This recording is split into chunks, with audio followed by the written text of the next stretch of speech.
Hi, I'm Claudia Brown Coulter with Pivotal Peace, and I'm your go-to mediator for navigating divorce while parenting children with special needs. I am also a legal document assistant, LDA, based in the greater Los Angeles area. Today, it's Monday, and we are talking about mediation. And really, we're talking about the fact that your divorce doesn't have to be a battle. It doesn't. Now, you can only control yourself, right? You can only control yourself. But it's amazing how much people will mirror your behaviors. So, let's talk about some misconceptions. People think that you're going to go to war. It's a war of the roses. You're chucking stuff out of the house. It's really destructive and sad and angry. And it is sad. And there is anger, but it doesn't have to be destructive. This does not have to be a war. We do not have to lawyer up. Sometimes you might need to, but you also don't have to go get the pit bull lawyer who's going to rip everyone to shreds. Spoiler alert, they're going to cause you more stress, charge you more money, and it's going to take up more time. An alternative approach is really to pursue this more peacefully with the help of a mediator. It doesn't mean you need to do this alone or that you can't involve the help of attorneys, but if you begin with the idea that we're going to solve this more peacefully, we're going to take an alternate path. This is not a scorched earth mentality, then it's going to go better for you. So why mediation? You know what? Mediation is facilitated negotiation. You've got some person in the middle helping the two of you negotiate. A mediator serves as a translator because they don't have all of the baggage and the history that you guys have. They're neutral, they're a stranger. They're coming in, they're hearing what they're hearing, they're seeing what they're seeing, and they're translating that to you. And then vice versa. And not everything is believed. Oh, just made that look. I know what that means. Or they sound sweet, but it's really poison.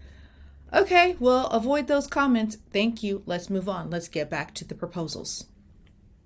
So that's part of the role. You clarify things. You help the couple come up. A mediator helps a couple come up with ideas. Because they've been through so many mediations, the mediator has been through so many divorces, they can say, well, this couple did this, and this couple did this, and this couple did this. Any of that sound good? And that couple might go, oh, we like this and this and this, and they put it all together, and they make an arrangement that is custom and unique to them that the court does not have time to give them. That is why people come to mediation. So here are some benefits over lawyering up. Now, I understand you might need a lawyer, and that's okay. There's no judgment. There's no shame. I'm talking about people who are just like, well, I'm going to see you in court. I'm going to make you pay. I'm going to punish you. Really? Isn't there something better to do with your life? Okay. So mediation fosters cooperation and communication. Even if you don't have children together, mediation is a great place to learn how to communicate because it's going to help your other relationships, your other romantic relationships, your other relationships with friends and families, your relationship with your coworkers and your boss. Mediation is going to help you do that. It's going to help you learn how to negotiate. So it's going to foster more cooperation. It's going to help you see things from a different angle, whether you have kids or not. Now, if you do have kids, great. Let's keep that cooperation going because long after the mediation is done, you are still going to be co-parents and you're going to be co-grandparents and maybe co-great-grandparents. So you just kind of have to really work on that communication and cooperation. It reduces the emotional strain. Now, don't get me wrong. Mediation is emotionally draining. This is why we go for an hour. Sometimes people want to go for an hour and a half. Okay. At the most, I'll do 2 hours. Somebody was like, can we do 4 hours, 8 hours? No, you can't handle that. You can't handle that. It's too much. It's an emotional strain. It is so much harder, though, to have a court date out in the future and then check the docket and see that it keeps getting moved and keeps getting moved and keeps getting moved. There's fear. There's time off of work. There's this anticipation. It's just so far in the future. And then you've got to make your case to a total stranger, and you might not even really get to, and then there's another hearing and another hearing and another hearing. You can get into mediation next week and then come back the week later and keep the conversations going.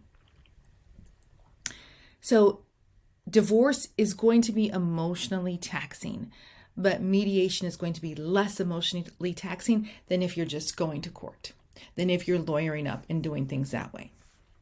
It's more cost effective. It really, really is. For most people, they split the cost of the mediator. They take the mediator's hourly rate and they divide it in two. And spouse A pays half and spouse B pays half. Now, if they choose not to do that and spouse A pays the whole thing, spouse B is not out in the cold. The mediator is impartial. They can show no partiality to the person who paid the bill. I had a client once tell me, it's the same money anyway. We're still married. We haven't divided our accounts yet. It doesn't matter where it's coming from. I mean, he could pay you too, but it's all coming from the same pot. Okay. They got happily divorced. It's quicker. It really is quicker because you're going to get on that mediator's calendar quicker than you're going to get into court.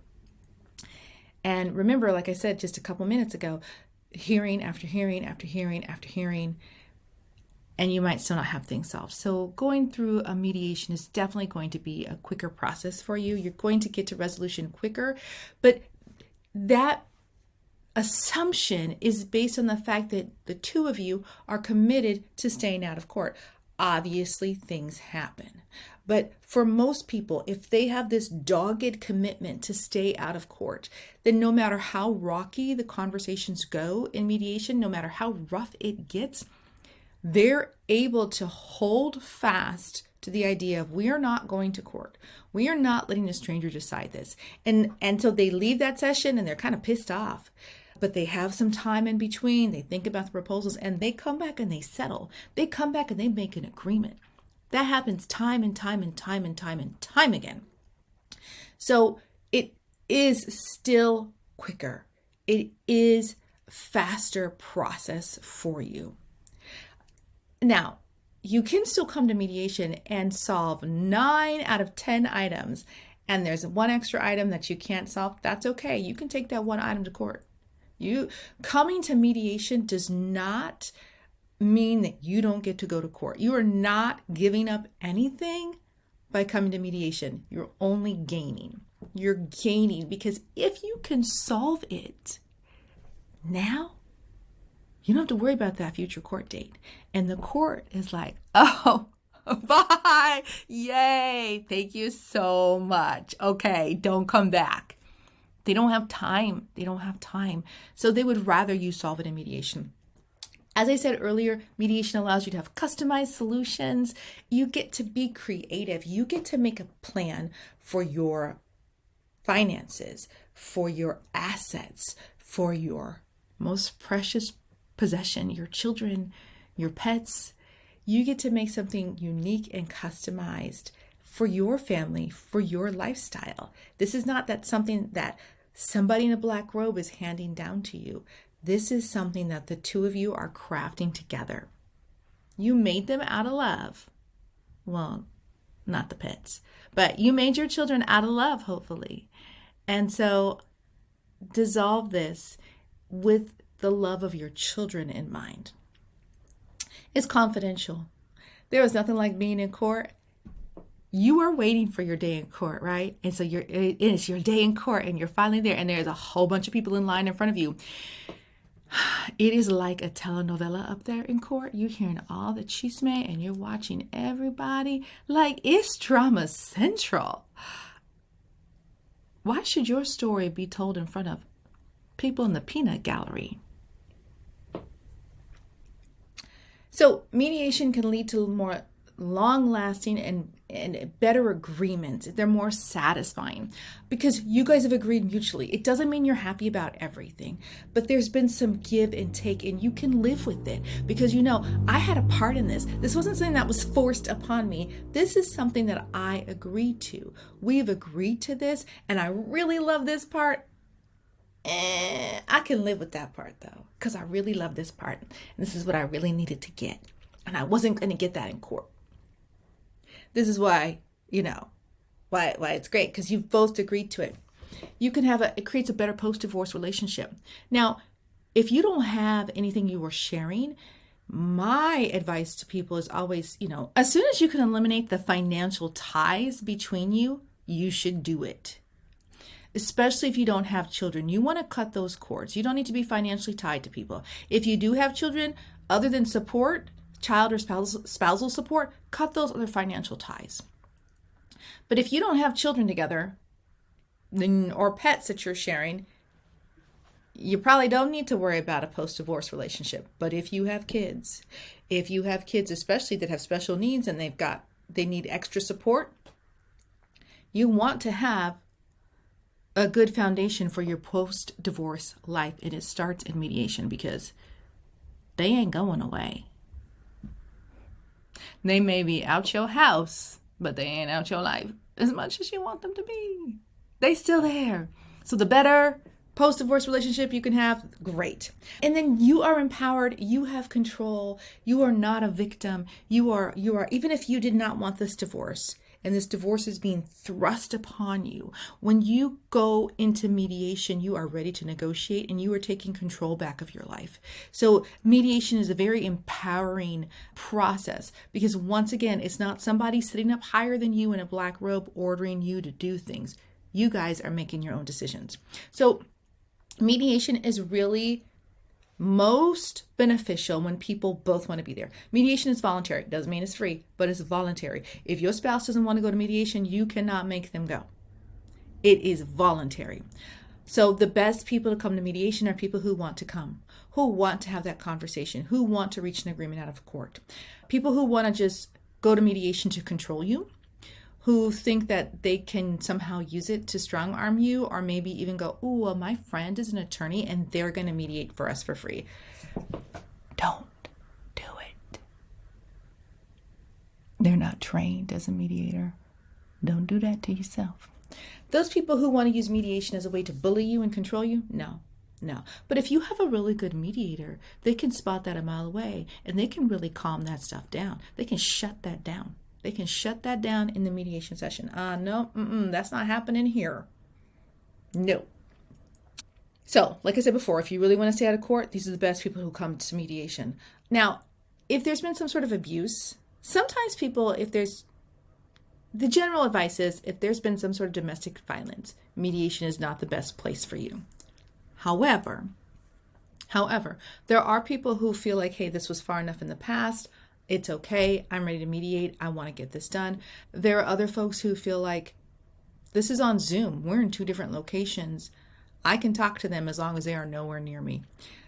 Fine, right? But for the most part, people think that, the general wisdom is mediation isn't good for that.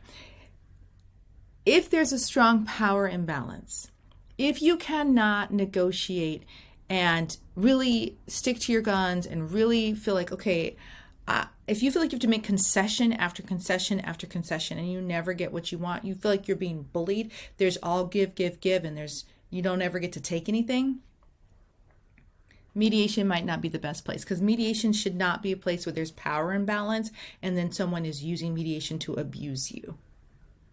This is where you do need somebody sitting up higher to go, this is BS. No, this is how it's going to go.